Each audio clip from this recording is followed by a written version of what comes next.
स्वागत है आप सभी लोगों का एक बार फिर से आपके अपने चैनल उत्तराखंड ज्ञान कुंभ पर। तो यहाँ पर आज जो ये वीडियो लाया गया है इसमें आपका पशुधन प्रसार अधिकारी और रेशम अधिदर्शक वाला जो आपका एग्ज़ाम होना है आने वाले टाइम में, उसके लिए कुछ महत्वपूर्ण प्रश्नों को इसमें लिया गया है। और ये सारे के सारे प्रश्न आपके प्रीवियस जितने भी अभी तक आपके एग्ज़ाम हुए हैं पिछले सालों में, वहाँ से ये सारे प्रश्नों को लिया गया है। तो आप इसी तरह के प्रश्नों को आप जो है तैयार रखें। तो ये सारे प्रश्न क्योंकि आपके पिछले एग्जाम्स में पूछे जा चुके हैं, तो आप सभी लोगों को वीडियो पसंद आए तो वीडियो को आप लाइक करें, वीडियो को ज़्यादा से ज़्यादा अपने दोस्तों के साथ शेयर करें। और अभी तक आपने अगर चैनल सब्सक्राइब नहीं किया तो नीचे आपको जो सब्सक्राइब का बटन दिख रहा होगा उस पर क्लिक कर चैनल को सब्सक्राइब कर दें, जिससे कि आपको ऐसे वीडियोज मिलते रहें। और कमेंट कर कर ज़रूर बताएं कि इस प्रकार का वीडियो आपको और चाहिए, तो आप कमेंट ज़रूर करें। तो आज का जो आपका पहला प्रश्न है वो है, प्लीहा बुखार जिसे कहा जाता है स्प्लेनिक फीवर को अन्य किस नाम से जाना जाता है? और इसका जो सही जवाब होगा वो होगा ऑप्शन ए, एंथ्रैक्स। तो आपको ध्यान रखना है कि जो प्लीहा बुखार होता है स्प्लेनिक फीवर, इसका जो दूसरा नाम होता है उसे कहा जाता है एंथ्रैक्स। इसके बारे में जो महत्वपूर्ण जानकारी आपको ध्यान रखनी है वो यह है कि सबसे पहले अगर आपसे पूछा जाए कि जो एंथ्रैक्स होता है यह किस प्रकार का रोग है, तो आपको ध्यान रखना है कि एंथ्रैक्स एक संक्रामक पशुजन्य रोग है। तो यानी ये पशुओं से जो उत्पन्न रोग है और ये एक संक्रामक बीमारी है। इसका संक्रमण संक्रमित पशु से मनुष्य में हो सकता है।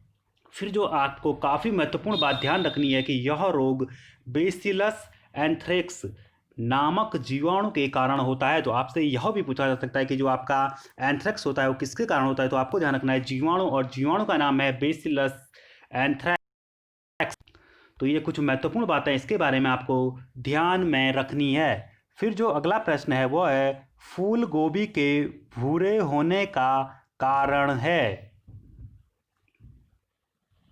और इसका जो सही जवाब होगा वो होगा ऑप्शन नंबर सी, बोरॉन की कमी। तो आपको ध्यान रखना है कि जब भी बोरॉन की कमी होगी तो आपकी जो फूल गोभी होगी वह भूरे रंग की होने लगती है। इसके बाद आपका जो अगला प्रश्न है वो है, डबल टोन्ड जो दूध होता है उसमें फैट का परसेंटेज कितना होता है? और इसका सही जवाब है ऑप्शन नंबर बी, 1.5%। तो आपको ध्यान रखना है कि डबल टोन दूध में वसा का परसेंटेज 1.5% होता है। फिर जो अगला प्रश्न है वो है, साइलेज बनाने के लिए सबसे अच्छी फसल है? और इसका सही जवाब होगा ऑप्शन ए, ज्वार। तो आपको ध्यान रखना है कि जो साइलेज होता है इसको बनाने के लिए जो सबसे अच्छी फसल मानी जाती है वह मानी जाती है ज्वार। अब साइलेज होता क्या है आपको वैसे तो पता होगा, फिर भी आप एक बार इसको जो है ध्यान में रखें। तो आप यहाँ पर देख सकते हैं, हर चारे को हवा की अनुपस्थिति में गड्ढे के अंदर रसदार परिरक्षित अवस्था में रखने से चारे में लैक्टिक अम्ल बनता है, जो हरे चारे का पीएच कम कर देता है तथा हरे चारे को सुरक्षित रखता है। इस सुरक्षित चारे को ही साइलेज कहते हैं। तो अब आपको पता लग गया होगा कि साइलेज होता क्या है। तो साइलेज होता क्या है कि आपका जो हरा चारा होता है इसको हम गड्ढे के अंदर रसदार परिरक्षित अवस्था में रखते हैं, जिससे उसमें लैक्टिक अम्ल जो होता है उसकी मात्रा कम हो जाती है और उससे पीएच कम हो जाता है और वह सुरक्षित होता है। तो इसी को आपका साइलेज कहा जाता है। और इसके संबंध में जो महत्वपूर्ण जानकारी आपको ध्यान रखनी है कि जो साइलेज होता है वो दाने वाली फसल जैसे आपका मक्का, ज्वार, जई, बाजरा आदि साइलेज बनाने के लिए उत्तम फसलें हैं, क्योंकि इनमें कार्बोहाइड्रेट की मात्रा अधिक होती है। तो आपको ध्यान रखना है कि जो मक्का, ज्वार, जई और बाजरा है ये आपकी सबसे उत्तम फसल मानी जाती है साइलेज बनाने के लिए, क्योंकि इनमें जो आपका कार्बोहाइड्रेट का परसेंटेज होता है वह काफ़ी अधिक मात्रा में पाया जाता है। फिर आज का आपका जो अगला प्रश्न है वो है, पराग टोकरी यानी पॉलन बास्केट मधुमक्खियों में पाई जाती है? और आप लोगों का जो सही जवाब होगा वह होगा ऑप्शन सी, पिछले पैर की टिबिया में। तो आपको ध्यान रखना है कि जो मधुमक्खियाँ होती है उनमें जो पॉलन बास्केट होती है, जो पराग टोकरी होती है, वह उनके पिछले पैर की टिबिया में पाई जाती है। तो ये सारे प्रश्न आपके पिछले आपके जो पेपर हुए हैं आपके पशुपालन अधिकारी के, वहाँ पूछे जा चुके हैं।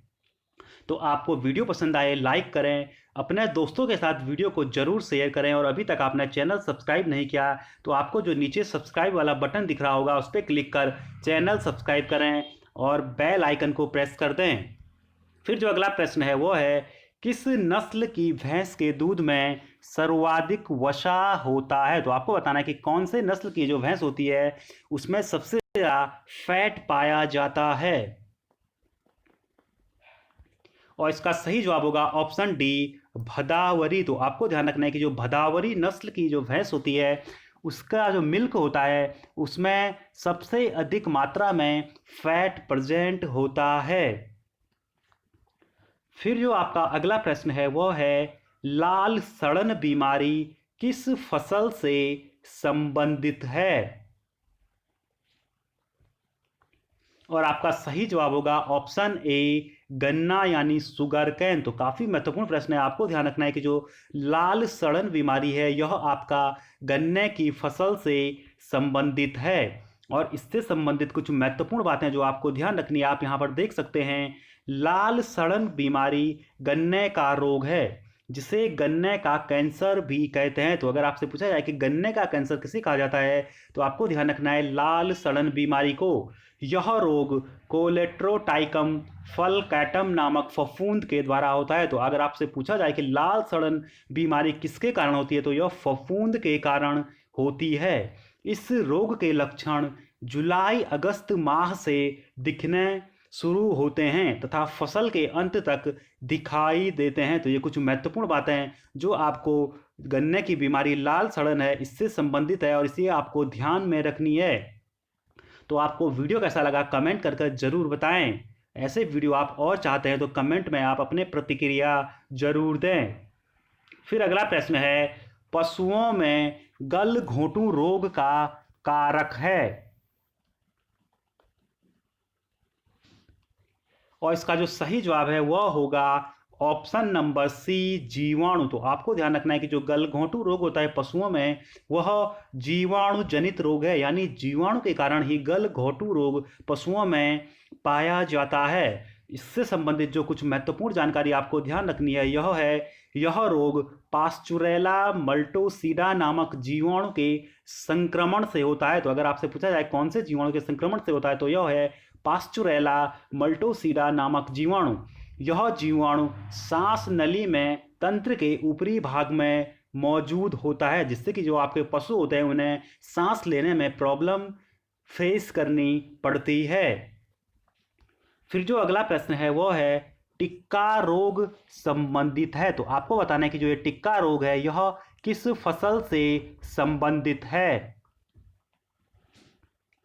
और जो इसका सही जवाब होगा वह होगा ऑप्शन डी। तो आपको ध्यान रखना है कि जो मूंगफली की फसल है इससे आपका टिक्का रोग का संबंध है। फिर जो अगला प्रश्न है वह पूछा गया था, निम्न में से फास्फोरस का सर्वोत्तम स्रोत है? तो इसमें से कौन सा जो अच्छा स्रोत है जिसमें फास्फोरस जो है अधिक मात्रा में पाया जाता है? और इसका सही जवाब होगा ऑप्शन ए, गेहूं की भूसी। तो जो गेहूं की भूसी होती है इसमें फास्फोरस अत्यधिक मात्रा में पाया जाता है। फिर जो अगला प्रश्न है वो है, किस नस्ल की बकरी को मिल्क क्वीन के नाम से जाना जाता है? और जो इसका सही जवाब होगा वो होगा ऑप्शन सी, सानेन। तो आपको ध्यान रखना है कि जो सानेन नस्ल की बकरी होती है इसको ही मिल्क क्वीन गोट के नाम से जाना जाता है।